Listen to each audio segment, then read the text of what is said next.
করেছিল মুসলমান। শুধু কি তাই, ব্রিটিশের বিরুদ্ধে আন্দোলন সংগ্রাম করেছিল মুসলমান।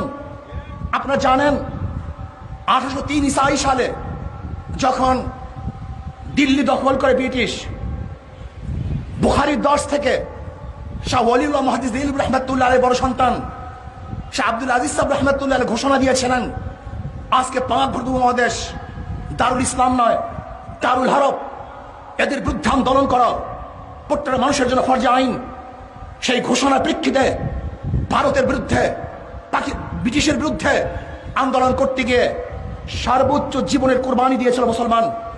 সবচেয়ে বেশি কুরবানি দিয়েছিল ওলামায়ে কেরাম। ৮০,০০০ আলেমকে হত্যা করা হয়েছিল। চাকরি চর থেকে শুরু করে খায়বার পর্যন্ত এমন একটা গাছ ছিল না যে গাছের মধ্যে একজন আলেমকে ফাঁসিতে ঝুলানো হয় নাই। হাজারো লক্ষ ওলামায়ে কেরাম ভারত থেকে হিজরত করে বাধ্য হয়েছিল। হাজার ওলামায়ে কেরামকে আগুনে চালিয়ে ভস্ম করে দেওয়া হয়েছিল। ওরা জানে ওলামায়ে কেরাম আন্দোলন না করলে কোনদিন ব্রিটিশ দেশ থেকে যেত না। যদি ওলামায়ে কেরাম আন্দোলন না করতো তাহলে পাকিস্তান নামে একটা দেশে দেশে কোনদিন হতো না। ওরা জানে পাকিস্তান নামে দেশ না হলে বাংলাদেশ নামে ভূখণ্ড এই দেশে কোনদিন হতো না। কাজে ওলামায়ে কেরামের কারণেই আন্দোলন হয়েছে, সংগ্রাম হয়েছে, বিপ্লব হয়েছে। জীবন দিয়েও ভারত থেকে পাকিস্তান নামে দেশ গড়েছে, পাকিস্তান থেকে বাংলাদেশ নামে দেশ গড়েছে। এর জন্য ওরা আলেমের ক্ষিপ্ত হয়েছে, আলেম উৎখাত করে ষড়যন্ত্র করতেছে। আমরা জানি, ইতিহাস আমাদের জানা আছে, ওলামায়ে কেরামের উপরে, মুসলমানদের উপরে যখন যেই জমানায় যে আঙ্গুল তুলেছে ওই আঙ্গুল স্থানে থাকে নাই। যখন যেই জমানায় হাত উত্তোলন করেছিল ওই শরীরের মধ্যে সেই হাত থাকে নাই। যেই জীবন দিয়ে ওলামায়ে কেরামদের বিরুদ্ধে লড়ছিল সেই শরীরের মধ্যে রূহ ছিল না। আমরা বাংলাদেশের ওলামায়ে কেরাম, মুসলিম জনতা, মুসলমান ঐক্যবদ্ধ হয়ে এমন আন্দোলন করব, এমন আগুন জ্বালাবো, বঙ্গোপসাগরে পানি দিয়েও সেই আগুন দিয়ে যাবো ইনশাআল্লাহ। এই বাংলায় রাখবো না,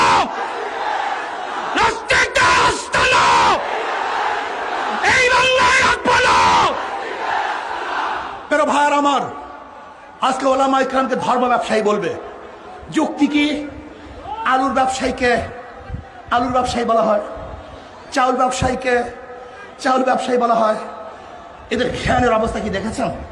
তাহলে প্রাইম মিনিস্টার তো এদেশ থেকে ভাতা গ্রহণ করে, তাহলে আমি বলবো প্রধানমন্ত্রী ব্যবসা করে। এদেশের সমস্ত ইউনিভার্সিটির ওস্তাদরা ভাতা গ্রহণ করে, তার শিক্ষা ব্যবসা করে। যে যদি পেশায় কিছু নিলেই যদি ব্যবসা হয় তাহলে সবাই তো ব্যবসায়ী। তাহলে শিক্ষককে ব্যবসায়ী বলো না কেন, শুধু আলেমদেরকে ব্যবসায়ী বলো করে? কারণটা কি?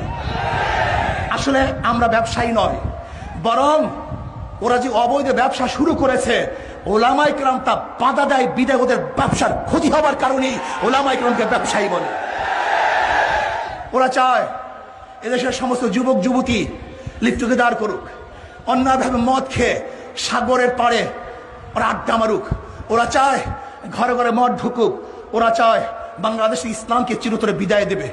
না, বাংলাদেশের মুসলমান একজনও জিন্দা থাকতে, শাহ ওয়ালিউল্লাহ মুহাদ্দিস দিলবি রহমাতুল্লাহ উত্তাশুরের জিন্দা থাকতে, শাহ আব্দুল আজিজ সাহেব রহমাতুল্লাহ উত্তাশুরের জিন্দা থাকতে, শাহজালাল ইয়ামানির বংশধররা জিন্দা থাকতে, হযরত ইসহাকের বংশধররা জিন্দা থাকতে, হযরত ফজলুল করিমের বংশধররা জিন্দা থাকতে, শশিনাথ পিসাবের বংশধররা জিন্দা থাকতে, নিসারাবাদের বংশধররা জিন্দা থাকতে, এদেশের মুসলমানদের বংশধররা জিন্দা থাকতে কোনো নাস্তিকদেরকে দেশে রাখা হবে না ইনশাআল্লাহ। এজন্য আন্দোলন করতে হবে, সংগ্রাম করতে হবে। আজকে দেশের উন্নয়নের নামে দেশকে বিক্রি করার চক্রান্ত করতেছে।